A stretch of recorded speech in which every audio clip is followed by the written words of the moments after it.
Here's check on stories we're following for you today on Robin Hood Radio. Pat Pagano's forecast: some sun today, 75 to 80. A shower tonight, 55 to 60. Tomorrow, cloudy showers, possibly a thunderstorm, 70 to 75. Friday, showers and thunderstorms, lower 80s. And on Saturday, more humid, maybe a thunderstorm, 85 to 90. We'll check the details on that tri-state forecast. That'll come your way in just a few minutes. Bridget Ruthman has a story in this morning's Republican American where Facebook helped nab a wanted Torrington thief. Police believe they had cornered a thief on Saturday morning. When the suspect offered a false name that didn't match him, they turned to his girlfriend's Facebook account for answers. Scott Tonini turned out to be Scott Dennis, a 31-year-old wanted by multiple police agencies for theft, according to police. Miranda Agosto and Scott Dennis on Facebook is where they found out. His identity was revealed when police looked up the girlfriend, Miranda, and on Facebook learned she was in a relationship with Dennis, who matched the description of a man behind the wheel of a white Mazda in the city's North End, according to police. Agosto, 28, was in the passenger seat, police say, and in the car's trunk were suspicious items, including a Keurig coffee maker missing from a car that had been burglarized at the Brass Mill Dam, as identified by its owner, police allege. The coffee maker box had been rained on during the theft. Now, they also made comments identifying a pink bag she apparently accidentally left behind when she and Dennis broke into one of the cars, according to police. Both Dennis and Agosto were charged with larceny and burglary. Dennis, who has an extensive history of burglary and larceny, was also charged with drug possession, interfering with police, and driving with a suspended license. Arraigned in Torrington Superior Court, he was ordered held on $5,000 bond, and he's being held on $250,000 bond in combined bonds on other warrants. The Kent Memorial Library has commenced a year-long celebration of their centennial that takes place in March 2022. The anniversary will be marked by special events as well as online timelines that showcase the library's history. As part of the celebration, the library has lined up events to raise awareness about its past for both children and adults, including a book club discussion series that will begin in the fall. Patrons can also visit the library to see a display of archival photographs, books about Kent, stories concerning its founding, and even recently a restored library sign from 1922. The labor was done by local woodworker Al McCain, who donated a portion of his services. That'll be displayed proudly near the circulation desk. More information, kentmemoriallibrary.org. Sharon Land Trust will install roadside signs at several of its preserves. Land Trust will install those signs at several of its preserves that have public nature trails, making it easier to find the trailheads and raising the visibility of the Land Trust mission to not only protect the town's wild and natural lands, but also provide opportunities for the public to enjoy them.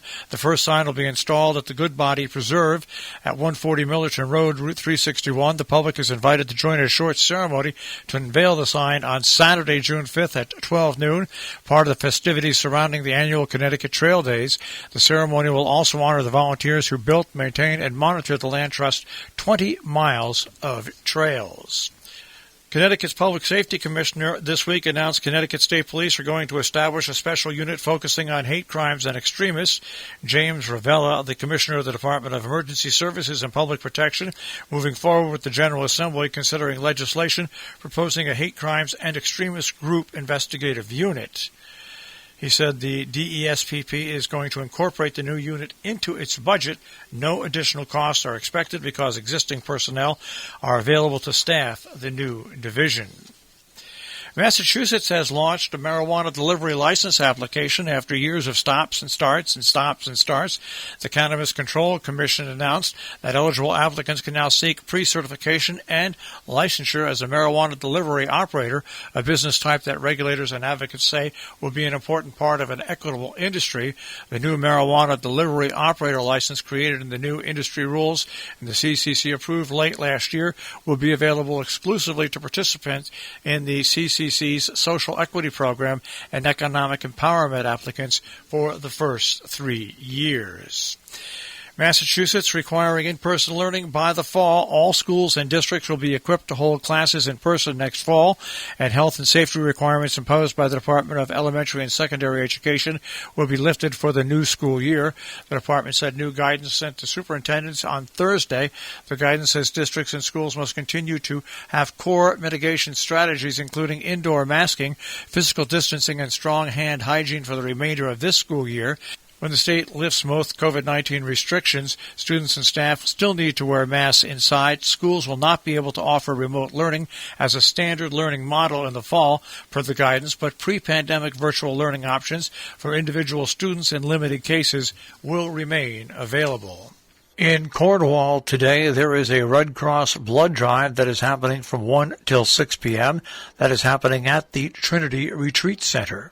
In Kent, the Board of Education meets at 5 p.m. Pine Plains Board of Education meets at 7 p.m. Ancrum, New York on June 3rd. Planning Board meeting at 5 p.m. Sharon Park and Recreation meets on June 3rd at 6:15. In Amenia, the Town Board Workshop will be Thursday, June 3rd at Town Hall at 7 p.m. Northeast Millerton Library hosting several community conversations in the coming weeks. Hear what local residents are concerned about for the future. The next one comes up Thursday, June 3rd, 7 to 8:30. For more information on the community conversations or to RSVP, the library's website is nemillertonlibrary.org. In Falls Village, their town meeting will be in person on the 4th at 7 p.m. The Dover Theater Company is live streaming their performance of Aladdin Jr. June 4th and 5th at 7 p.m. Streaming tickets can be purchased at dhdtc.booktix.com. The Southern Berkshire Regional School District Sustainability Coalition Series presents A Relationship to Land and Water coming up on Friday, Plastic Pollution and Sustainable Solutions. You can register at tinyurl.com/sc-speaker-series-2021. Great Barrington Summer Concert Series begins at the Town Hall Gazebo located on Main Street. The Moonlight Hollers will take center stage Friday, June 4th, 5:30 till 7:15. For more information, log in to their Facebook page. Tagconic Grange number 100 in Sharon holding their annual plant sale outside the Grange Hall at 7 Dunbar Road in Sharon, Saturday, June 5th, and most likely Sunday, June 6th, if they have any unsold plants left. As always, we'll have both flowers and vegetables. Many people come long distances for this sale. If you're wondering what the Grange is, the Grange members will be there to explain what the Grange does. The sale will start early in the morning and go on for most of the day. No times are specified, as they do not want a crowd of people at one time. They ask that you please maintain recommended social distancing protocols of separation between individuals. Wearing a face covering mask if you are not fully vaccinated would be appreciated. Plants are still at their price of $2 each. Questions? You can email tagconicgrange@gmail.com or call 860-364-5373. Cleanup Day in North Canaan is happening Saturday at 9 a.m. Pick up litter in and around North Canaan. Supplies, you'll meet at the North Canaan Town Hall parking lot. More information is available at 672-5615. The Berkshire Botanical Garden at the junction of Routes 102 and 183 in Stockbridge hosting a gallery exhibit entitled Flights of Fancy, the Botanical and Bejeweled Universe of Mindy Lamb. The exhibit will be on display until June 6th at the Center House Leonhardt Galleries. Masks must be worn and proper social distancing guidelines will be enforced. More information, log on to their website, which is berkshirebotanical.org. Our business brief, underwritten by Morgans at the Interlaken, interlakenin.com. You'll also find them on Facebook and Instagram. Salisbury Bank, salisburybank.com. And by Vialli Insurance, 75 Main Street in Lee, insuring seasonal and secondary homes in the Berkshires since 1912. 413-243-0347. On the web, vialliinsurance.com. The Dow Jones Industrial Average will start off today at 34,575.31. The Nasdaq at 13,736.48, and the S&P 500 at 4202.04. We'll take a look at the tri-state forecast. That'll come your way in just a few moments.